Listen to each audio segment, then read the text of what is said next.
Boa noite, estou aqui então comentando a última parte de Galileu e os Negadores da Ciência, que começa pelo capítulo 9, uma frase muito interessante.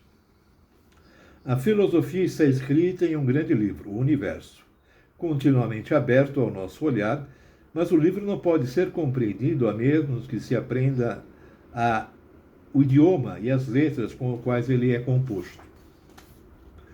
Ele é escrito na linguagem matemática e seus caracteres são triângulos, círculos e outras figuras geométricas, sem os quais é humanamente impossível compreender uma única palavra dele. Sem elas, vagamos em um labirinto escuro. Muito bem. Essa frase é muito dita como o início da física moderna, né? Porque Galileu começou aqui a fazer várias experiências, né? E ele fazia essas experiências num ambiente controlado. No livro diz que, por exemplo, aquele coisa de jogar esferas de diversos materiais da Torre de Pisa é inviável. Por que inviável? Porque essa foi o grande achado, a grande descoberta de Galileu Galilei, né? Ele usava um ambiente controlado, onde não existia vento, onde as oscilações, por exemplo, de um prédio fossem mínimas, que não influenciavam o resultado da experiência. Quanto menos houver interferências quanto ao resultado da experiência, mais claros são os dados obtidos, né? Isso foi o grande incremento. Galileu considera aqui, por exemplo, a ciência uma filosofia. Então, você tem que entender uma coisa, que existe uma diferença muito grande entre filosofia e ciência. A filosofia busca os porquês. A ciência busca o como, né? Depois a gente vai falar um pouco mais sobre isso, né? Uma outra coisa aqui, basicamente o livro fala do julgamento de Galileu. Naquela época, a igreja controlava tudo, né? Todos os meios de informação, né? Não havia imprensa, não havia nada. Então, se você quisesse conhecer alguma coisa, você tinha que entrar na igreja e, através da igreja, você tinha acesso a bibliotecas, aos livros e ao conhecimento em si. Mas quando as pessoas começaram a ter acesso a esse conhecimento, começaram a levar esse conhecimento para fora da igreja, né? E a igreja reagia a isso de forma bastante dura, né? Ela não queria perder, né, o domínio sobre o conhecimento, controle sobre o conhecimento, sobre o que as pessoas deviam ou não deviam saber. E basicamente havia dois livros que não eram em latim, né? O pessoal não conseguia ler a Bíblia, a maioria das pessoas não conseguia ler a Bíblia. E havia o livro Paraíso Perdido de John Milton e a Divina Comédia de Dante Alighieri, né? Então eles pensavam que esses dois textos eram retirados da Bíblia, mas quando a Bíblia começou a ser traduzida a partir da Reforma e depois também o início da impressão com a prensa de Gutenberg, e principalmente, nunca se pode esquecer, da tradução feita pelo rei James da Inglaterra da Bíblia. Essa se tornou a mais popular. A Bíblia que nós conhecemos tem origem na Bíblia traduzida pelo rei James, né?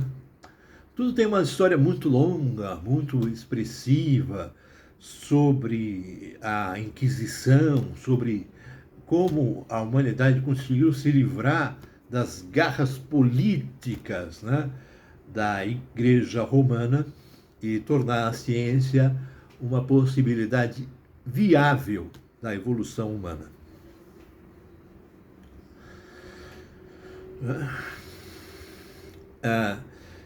Então, por exemplo, uma dessas obras, a Divina Comédia de Dante Alighieri, que depois eu vou fazer uma paródia sobre a mesma, né?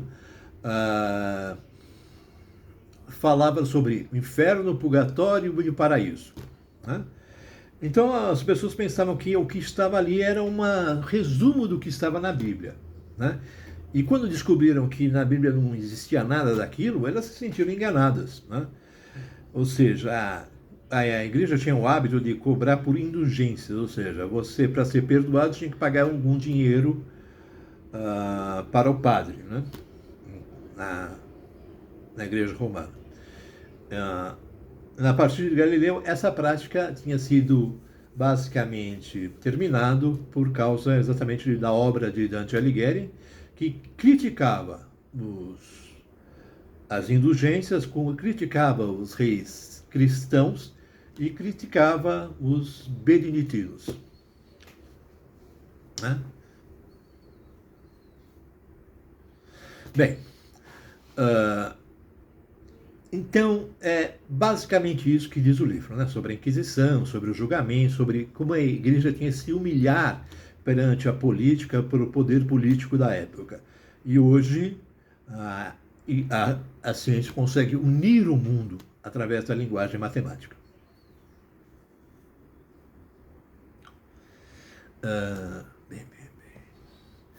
Aqui no livro, então, fala muito sobre isso. A gente podia falar muito sobre religião, mas eu acho que não é a base do texto. O que base do texto é, basicamente... Aqui fala também sobre Pio Pasquini, que era um escritor que escreveu a bibliografia de Galileu, e a igreja atual, né, tentou corromper essa biografia e a lançou com várias mudanças, mostrando que a igreja ainda tenta esconder as coisas. A igreja romana nunca gostou das coisas claras, sempre gostou da obscuridade. E finalmente termina aqui com Einstein, a visão de Deus de Einstein. Né? Existem muitas visões de Deus, existem vários autores, como Mircea Eliade, que fala sobre a história das religiões. Existe Leo Tolstói, que fala minha religião, os diversos escritos de Schopenhauer, que contrapõem tudo o que a igreja romana diz. Fala que, basicamente, a igreja é uma mistura de muitas religiões, existem muitos aspectos da religião egípcia, da religião grega e todas as outras religiões dentro da religião romana, que tudo foi manipulado, foi proposto, foi montado de forma a enganar as pessoas do que propriamente divulgar o conhecimento cristão. Né?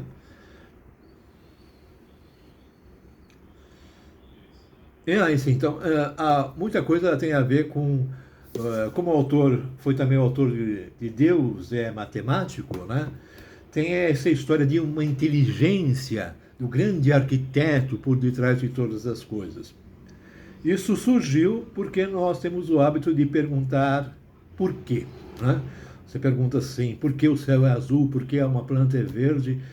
Isso é, para a ciência, uma completa insanidade. Porque qual a razão? Qual a razão? Mas se houver alguma inteligência por detrás do céu azul, da planta ser verde e assim por diante. Isso não existe. Para o cientista, existe apenas o como. Como o céu é azul e como a planta é verde. Não se pode usar o porquê no âmbito da ciência. Né? Certo? Porque é basicamente usado na filosofia moral, na filosofia humana. Né? O humano pode ser racional, mas a natureza não é racional. Né? A natureza tem seu próprio modelo de ação. Né? Bem, o livro não fala muito disso, também não vou estender muito sobre isso. Eu acho que a gente vai terminar por aqui. Eu vou colocar a sátira da Divina Comédia em separado e vou contar aqui umas piadas. Vou contar uma piada do professor Leandro e depois uma piada da GP. Então o professor Leandro estava dando uma aula, né? E de repente bateu na mesa e falou assim, martelo de Nietzsche. E lá no fundo da aula, um aluno se levantou e falou, como, quando, por quê? A aula já terminou? E o professor Leandro, sem se abalar, falou, não, a aula ainda não terminou. Mas, por favor, volte ao seu estado meditativo. Quem sabe numa caixa, algum Buda o ilumine da forma que você não me permitiu a te iluminar. E continuou a aula, e novamente ele bateu na mesa e disse, martelo de Nietzsche. E novamente, lá no fundo da aula, como, por quê, onde? A aula já terminou. E novamente, o Professor Leandro Perene disse: não, nobre aluno, a aula não terminou. Volte aos braços de Morfeu. Quem sabe ele dê o conhecimento que você não adquiriu aqui. E continua a aula até o final, onde ele fechou o livro e, de repente, novamente, lá no final da sala, alguém disse: onde? A aula já terminou? E o professor Leandro, né, firme, disse: sim, a aula terminou. Nesse mesmo instante, o aluno veio correndo para o professor cumprimentá-lo e disse: professor, essa é a melhor aula que eu tive em toda a minha vida. Né? Totalmente calmo, perene, o professor Leandro lhe responde: não se preocupe, nobre mancebo, eu terei muito prazer de repeti-la para você o ano que vem.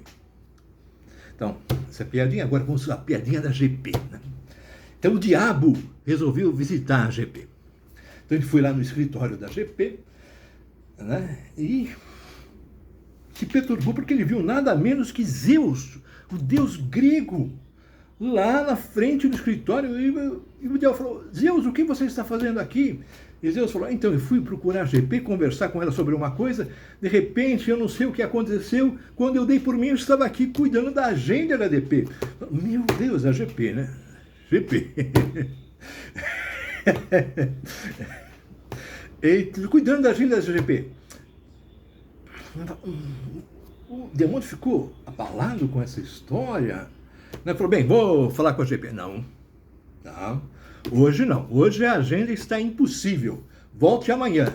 O diabo ficou furioso, mas discutir com Deus, venha e venhamos. Não é uma boa ideia. Então ele foi embora e voltou no dia seguinte. Quando voltou no dia seguinte, já disposto, Zeus novamente interferiu. Falou: não, hoje também não dá. Mas você nem me avisou. Falar com o pessoal da comunicação. Aí ele foi lá e viu que no departamento de comunicação estava nada mais que Shiva, o deus da criação e da destruição hindu. Eu falei: Shiva, o que você está fazendo aqui? Eu falei: então, eu fui falar com a GP e de repente, eu não sei o que aconteceu. Tá bom, eu já sei, tudo bem. Por que você não me avisou? Falar com o Office Boy. O Office Boy não era menos do que Odin, o pai de todos da mitologia nórdica. Meu Deus do céu, o demônio ficou espantado. Nesse instante, Deus falou: olha, abriu um horário na agenda, a GP vai falar com você. Aí o diabo foi, meio abalado, abriu a porta e a GP estava lá, com um balde na mão e um esfregão na outra. O demônio olhou para o balde, olhou para o esfregão, olhou para Zeus, olhou para Shiva e Odin, se virou para a GP e disse: nem nos quintos dos infernos, e saiu correndo.